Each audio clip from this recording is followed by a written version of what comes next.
Bonjour à toutes et à tous et bienvenue au Cryptos Technical Briefing, chers amis. Ravi de vous retrouver mardi 30 juin 2026. Grosse semaine, semaine fondamentale, très chargée sur le plan macroéconomique, sur le plan des entreprises, sur le plan géopolitique, sur le plan de l'écosystème crypto, avec notamment ce mardi 30 juin un versement de dividendes attendu par Stratégie, l'action Stratégie qui a perdu 80% depuis son ATH, Bitcoin qui a atteint un drawdown de 54% depuis son ATH. D'un point de vue du cycle temporel, en nombre de jours moyen de durée de bear market, environ 75% du chemin qui a été fait et une nouvelle clôture technique mensuelle ce début de semaine, de clôture technique mensuelle du mois de juin. Va-t-on avoir un rebond du mois de juillet avant d'avoir le drop final en août, en septembre pour terminer le bear market cyclique et repartir pour 3 ans de hausse? J'ai plein de convictions, j'ai plein de signaux techniques, j'ai plein de choses à vous dire. Et donc on attaque tout d'abord, eh bien, première partie, je serai rapide, fondamentaux, où en est-on? Parce que les choses évoluent très vite. Et vous avez notamment cette semaine un discours, une conférence de presse de Kevin Warsh, mais qui va parler cette fois-ci tout seul, pas dans le cadre du FOMC.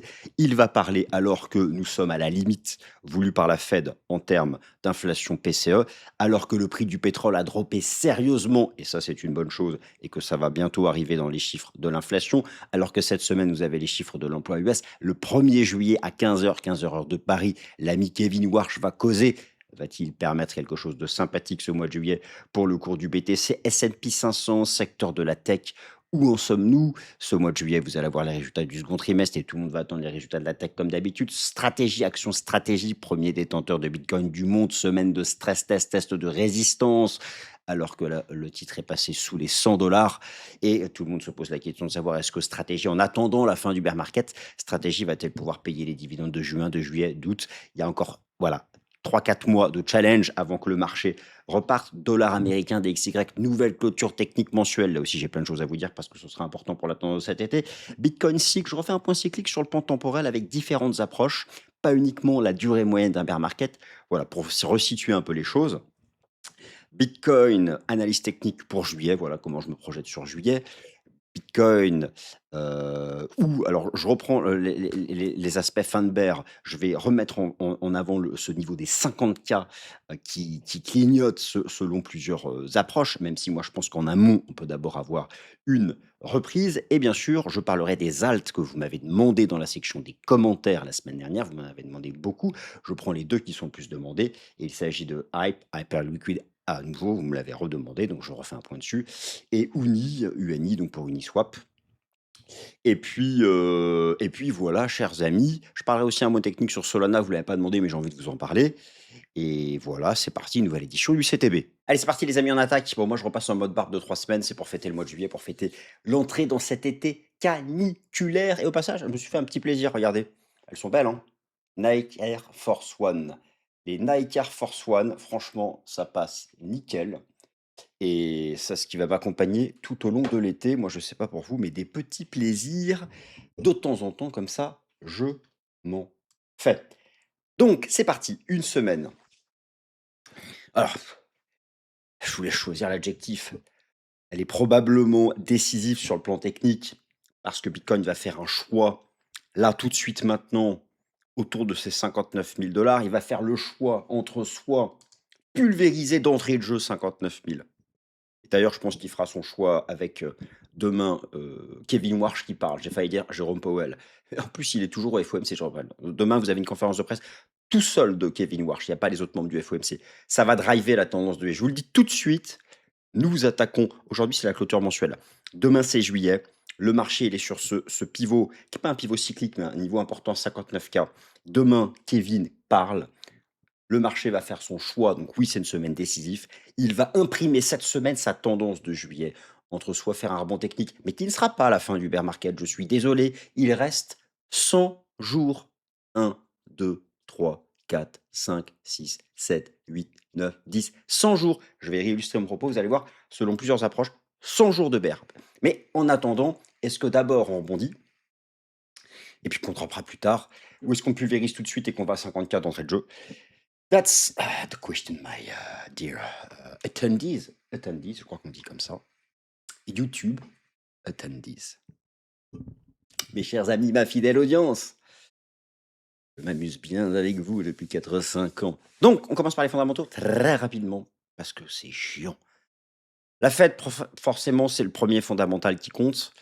Pourquoi? Parce que le marché est très hésitant.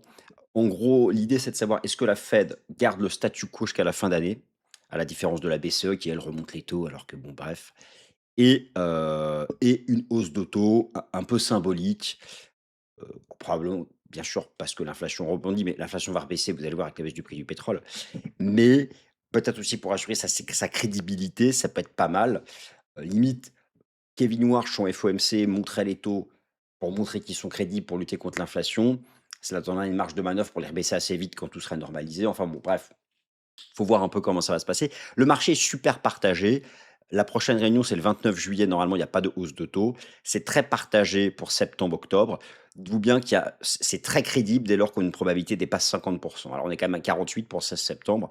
Nous verrons bien. D'ailleurs, je pense que nous allons en savoir davantage dès demain avec donc Fed Chair Walsh Speech. Demain, il parle à 15 heures. Et comme par hasard, c'est le 1er juillet, enfin comme par hasard, hasard du calendrier, c'est le 1er juillet. Donc je pense que si vous cherchez un élément fondamental pour imprimer la tendance de juillet, probablement demain, Kevin qui cause. Et si vous cherchez un élément technique pour imprimer la tendance de juillet, ben, j'y arrive, mais je vous la montre tout de suite. C'est cette ligne de tendance. Et concrètement, elle cède. Eh bien, on ira direct au 50-53K. Et par contre, si le marché arrive à faire une belle clôture cette semaine et à la tenir, il y aura un dernier rebond technique avant le drop final d'août-septembre. Et là, on aura fini le bear. OK? Bon, je continue sur les fondamentaux, n'allons pas trop vite. Ce fameux Clarity Act, ça drop, la probabilité d'avoir le Clarity Act drop. Pourquoi? Parce que je vous rappelle donc que c'est passé à la commission bancaire du Sénat américain, mais désormais, ce qu'il manque, c'est un vote en session plénière aux États-Unis. Vous avez vu, ça blanchit. Donc là, vous croyez, par exemple, ici, là, vous croyez que j'ai un trou. J'ai absolument pas de trou. Parce que j'ai une lumière de malade en face, une lumière LED, mais là, c'est ultra blanc. C'est ultra épais et ultra blanc. Sauf que la lumière que j'ai, eh ben, elle cache le poil blanc. Vous voyez ce que je veux dire? Donc, j'ai pas de trou, mais c'est tout blanc, en fait. Faudrait me voir dans la réalité pour comprendre. Un peu mode Père Noël, quoi. Voilà. Voilà. Bon. Mais d'ailleurs, pour Noël, je vous garantis que Bitcoin sera largement au-dessus du prix qu'il est maintenant. Je vous dis, pour Noël, on sera au minimum 80-90K. Ça, c'est pour Noël. Mais d'abord, on va dropper à 50. Hein, ça, vous n'y échapperez pas. Vous n'y échapperez pas. Donc, le Clarity Act, en fait, ça peut aller très vite comme ça peut prendre du temps. Il faut absolument rallier les démocrates avant de procéder au vote en session plénière US, notamment sur la partie éthique et sur la partie rémunération des stablecoins. Ça négocie encore. Il peut y avoir, ça peut bloquer, ça ne peut ne pas être voté en juillet, comme ça peut l'être. Les infos, elles tombent comme ça rapidement. Alors, au passage, dans les fondamentaux aujourd'hui qui comptent aussi, vous avez un versement de dividendes par stratégie. Vous avez vu donc que stratégie, ex-micro-stratégie, n'a pas acheté de bitcoin. La dernière levée de fonds est faite pour payer les dividendes. En gros, alors ils ont mis en place un nouveau programme pour vendre ponctuellement des bitcoins pour payer les dividendes. Mais en gros, bref, sans rentrer dans les détails, ils ont 17 mois tranquilles pour payer les dividendes. Le bear market termine dans 3 mois. Donc, ils se sont mis à l'abri pour moi. Il y aura du FUD, oui, il y aura de la peur, oui, c'est sous pression. Alors, hier, stratégie a fait plus 12, mais le machin a droppé 80% de baisse depuis son ATH.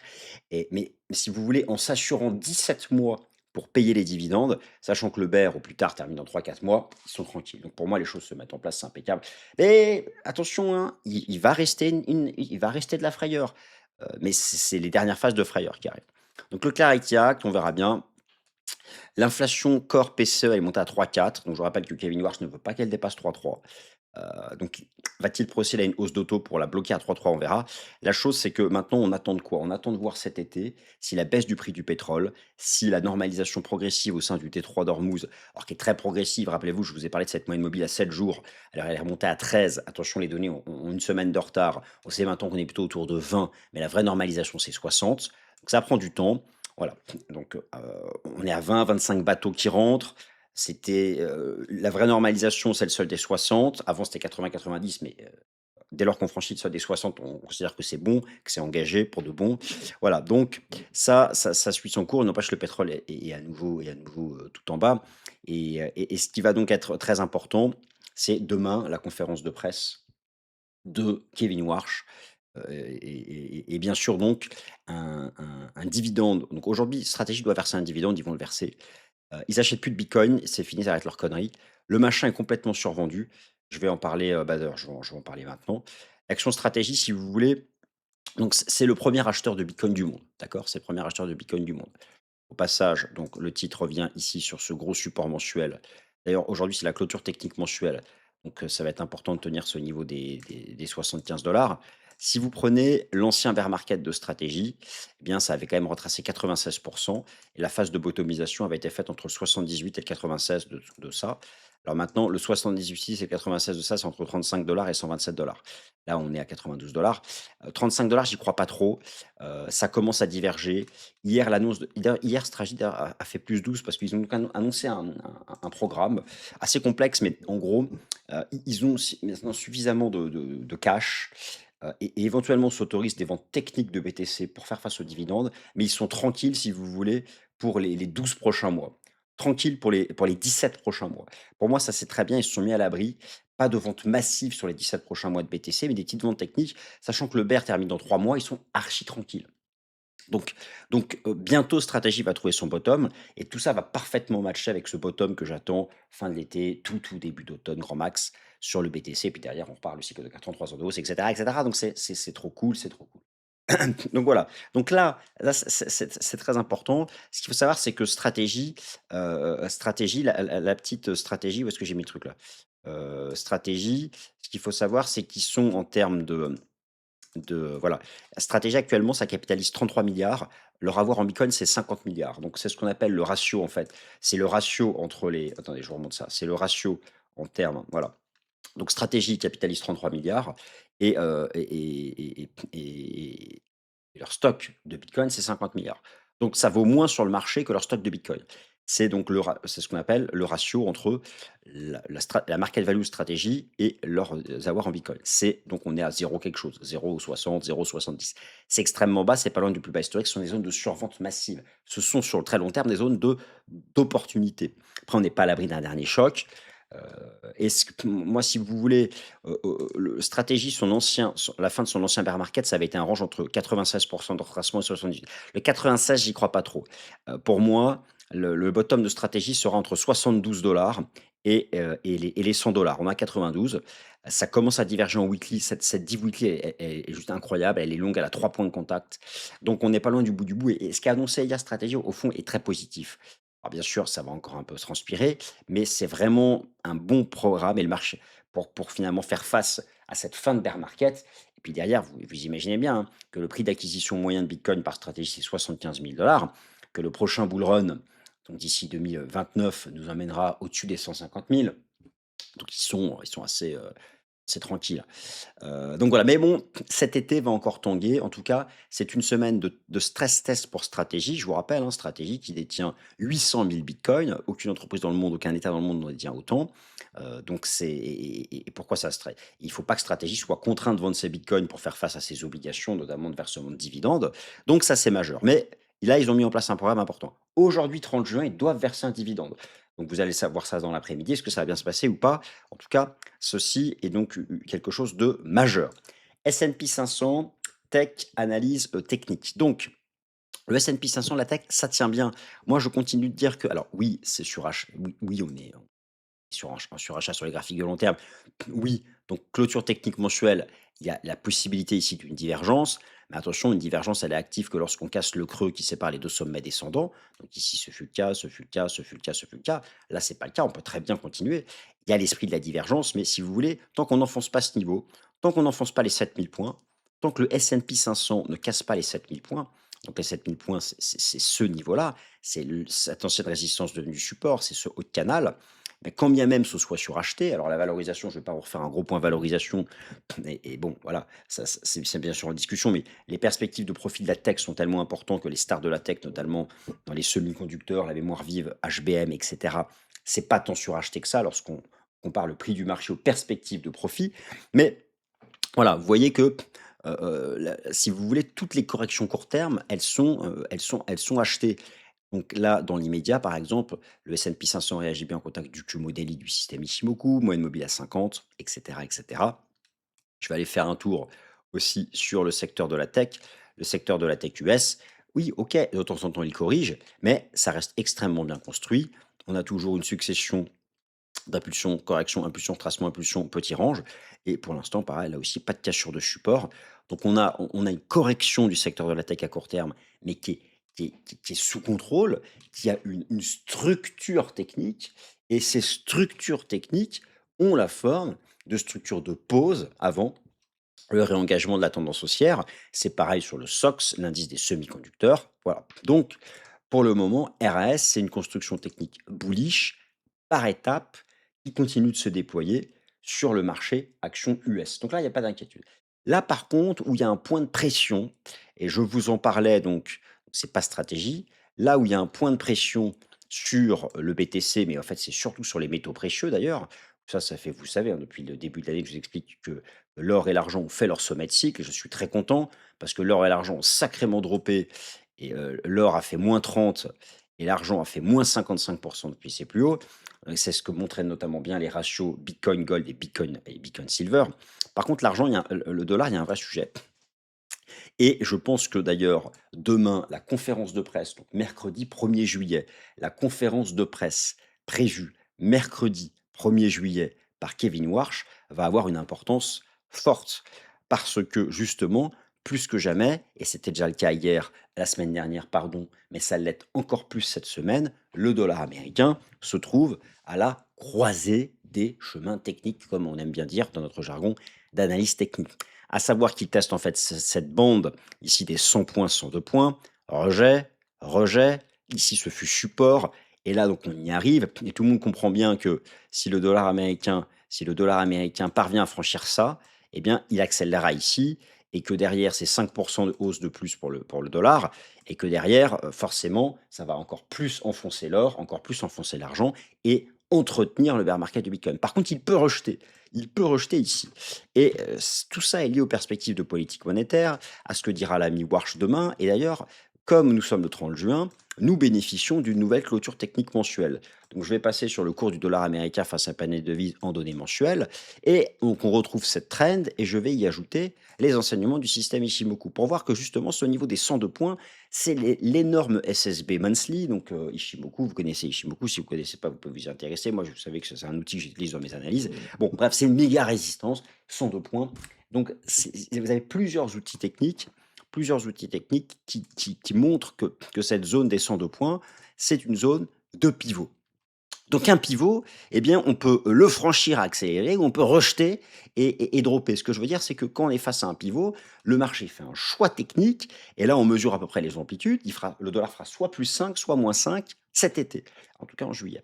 Donc, bien sûr, ce sera lié à la macro américaine. D'ailleurs, au passage, j'ai oublié de vous le dire, mais cette semaine, vous avez aussi les chiffres de l'emploi américain. On finit par s'en foutre, mais quand même, ça compte encore.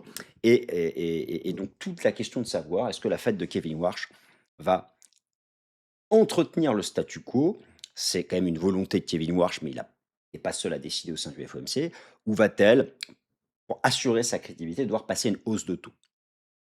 Et c'est probablement pas intégré dans le dollar, parce que je vous ai montré tout à l'heure les probabilités, c'est très partagé. Donc là, plus que jamais, le dollar, le choix que va faire ce dollar ce début juillet va correspondre au choix, mais en corrélation inversée, que va faire Bitcoin ce mois de juillet. Donc Bitcoin, Bitcoin, Bitcoin, Bitcoin, Bitcoin, il reste 100 jours de bear market. Donc oui, en fait, quoi qu'il arrive et ce, quel que soit le choix que Bitcoin fera pour ce mois de juillet, plusieurs approches, plusieurs métriques temporelles que je vais vous montrer, je vais vous en montrer 3, me font dire qu'il reste 100 jours de bear market. Ça ne veut pas dire 100 jours de chute en ligne droite, ça peut être 100 jours de légère baisse, ça peut être 100 jours, je rebondis 45 jours, je refais un dernier drop 45 jours, ça peut être un trading range, ça peut être plein de choses. Mais le creux final, pour moi, sera trouvé dans une centaine de jours. En tout cas, la fin d'une phase de latéralisation, si on doit latéraliser. Alors, plusieurs approches. Tout d'abord, la durée moyenne d'un bear market Bitcoin. Ce qui est très bien, c'est comme ce cycle de 4 ans s'est confirmé, eh bien, cela, il reste notre guide suprême. Voilà, comme cela peut être un titre dans certains pays.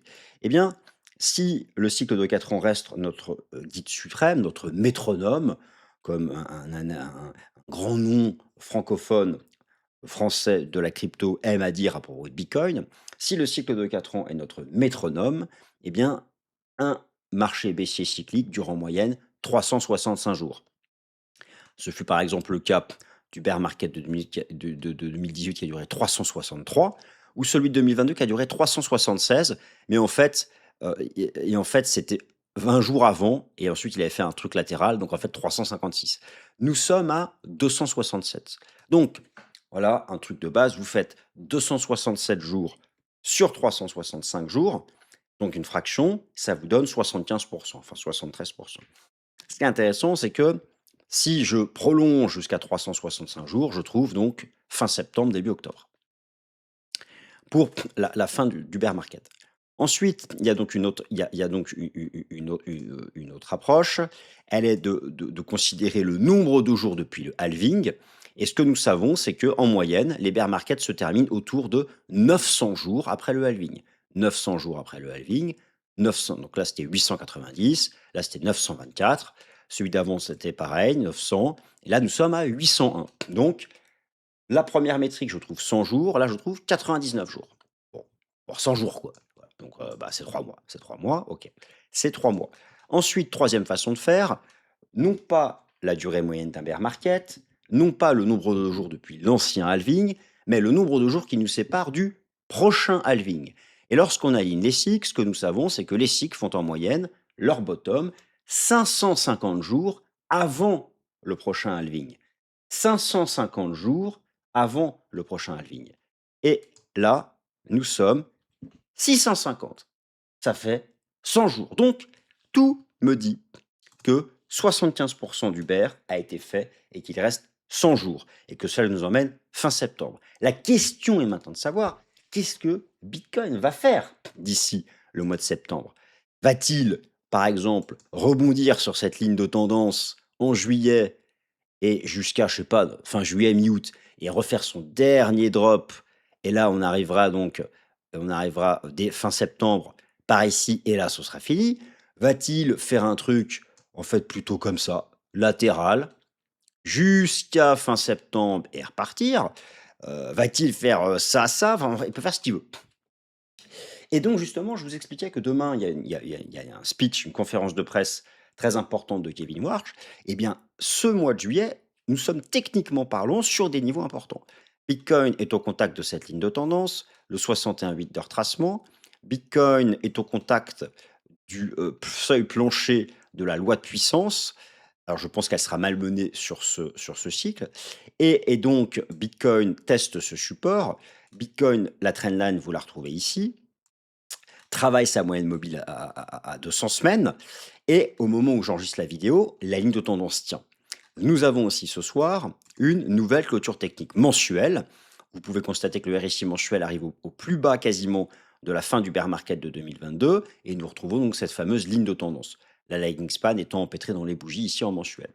En clair, Bitcoin, cette semaine, donc qui est décisif sur le plan technique, Bitcoin, cette semaine, va faire le choix de soit rebondir sur la trendline, faire un rebond en juillet, peut-être août, et ensuite son dernier drop, ou casser tout de suite la trendline, et peut-être latéraliser pour repartir ensuite en septembre. Selon moi, si je dois me projeter, alors à court terme, il y a encore des positions à levier, mais elles sont régulièrement liquidées. Sur les ETF, il y a que dalle, il y a aucun inflow sur les ETF depuis début mai. Ça, c'est très en lien avec l'absence d'informations sur le Clarity Act, mais ça peut arriver à tout moment. Et bien sûr sur Stratégie. Est-ce que Stratégie va être capable de payer ses dividendes de juin, juillet, août? Et il y a notamment aujourd'hui une échéance importante. Donc on va en savoir davantage. En termes de saisonnalité, juin est un mois extrêmement pourri, en médiane, en moyenne. Parfait, on a fait -20. Donc, juin est un mois pourri, en médiane, en moyenne, on a fait -20. Juillet est un très bon mois en termes de saisonnalité. Statistiquement, juillet est un des meilleurs mois pour Bitcoin. Attention, on peut très bien dropper début juillet et bien finir. Voilà. Ce que je veux dire, c'est que, bon, euh, on a ces supports, on a une saisonnalité de juillet, donc est-ce qu'on va faire ça et ça, ou plutôt est-ce qu'on casse tout de suite et qu'on latéralise à 50? La saisonnalité dit plutôt un rebond, mais enfin parfois la saisonnalité se trompe, puisque ce sont des moyennes et qu'il y a là le principe d'écart à la moyenne. Donc tout ça est passionnant et on verra ce soir avec la clôture mensuelle. L'enjeu est donc à court terme, voir si on tient ou pas cette trendline. Ensuite, où sera donc le bottom final? Où sera le bottom final?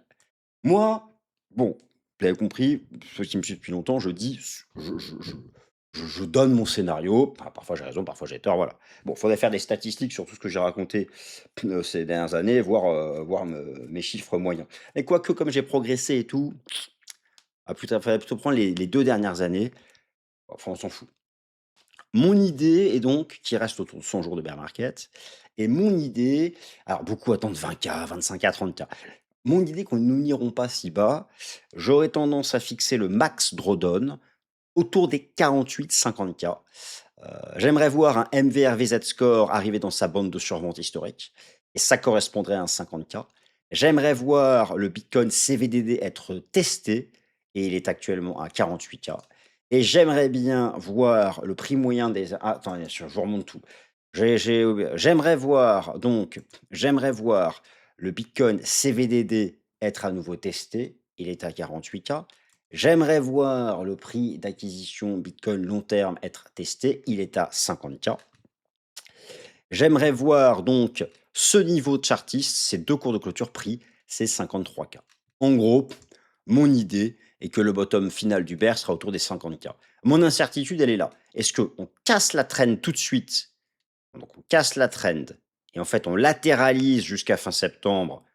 On casse la trend, on latéralise jusqu'à fin septembre et on repart. Ou est-ce que d'abord on rebondit et qu'en août-septembre on redrop à 50? C'est là où je ne sais pas. Et ça va dépendre cette semaine de si le marché est capable de bien réagir sur cette trend ou s'il n'en est pas capable. Et maintenant, les altcoins que vous m'avez demandé, et puis une en plus.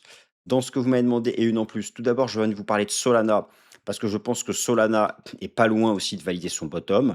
Là, c'était la fin du bear market de Solana en 2022. Il y avait une div, on était parti, on a fait une belle structure. Là, il n'y a pas la structure, mais il y a la divergence. Elle est belle, tout ça, ça ressemble, vous voyez, regardez, ça ressemble beaucoup à la divergence que Bitcoin avait fait à la fin de son bear market de 2022.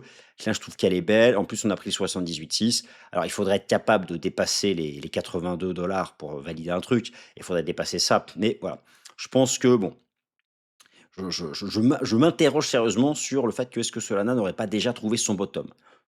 On verra bien. Alors, vous m'avez demandé Hype à nouveau et Uni. Sur Hype, plusieurs choses à vous montrer. Tout d'abord, vous avez le jeton Hype USDT. Donc, lui, pas de stress. Nouveau record historique, impeccable. C'est aussi à court terme, tant qu'on est au-dessus des 59 dollars. Vous savez, je crois que ça capitalise autour des 15 milliards de dollars. Ah bah tenez, regardez déjà. Voilà. Donc là, c'est le jeton, là, c'est la market cap. Notez qu'en termes de market cap, on n'a pas fait de nouveau record. Oui, sur le jeton, mais pas en market cap à cause de la tokenomics, l'inflation des jetons.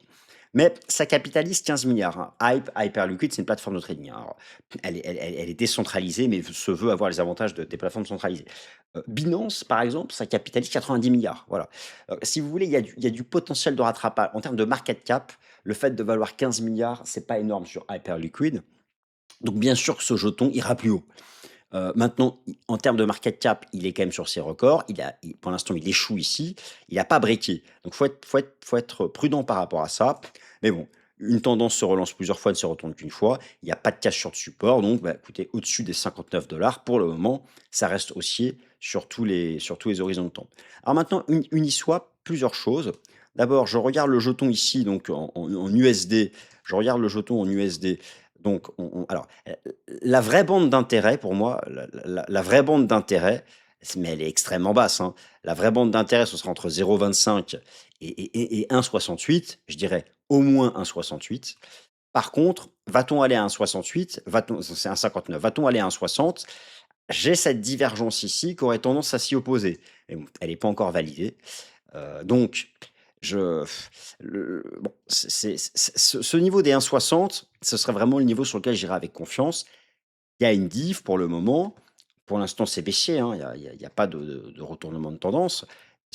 La DeFi attend de toute façon Clarity Act. Maintenant, je regarde en termes de market cap. Et en market cap, j'aime bien le fait qu'on ait pris cette mèche, la mèche du 10 octobre. On a pris la mèche du lecteur, on a rebondi, mais derrière, bon, derrière, on franchit pas encore de résistance. On a un trend qui globalement reste baissier. Donc sur Uni, c'est probablement un jeton de la DeFi qui repartira, et notamment quand on aura Clarity Act de validé. Mais si vous voulez, bon, dans les points négatifs, il y a le fait qu'on n'ait pas testé encore les 1,60. Dans les points positifs, il y a cette divergence potentielle qui est là. Et mais bon, c'est pas suffisant pour dire qu'un bottom a été trouvé. Alors que vous voyez, par contre, sur Solana, j'ai un peu plus de conviction. En plus, on a pris le 78,6 de retracement. Voilà, chers amis, ainsi sèche cette nouvelle édition du CTB. Merci à toutes et à tous de votre attention.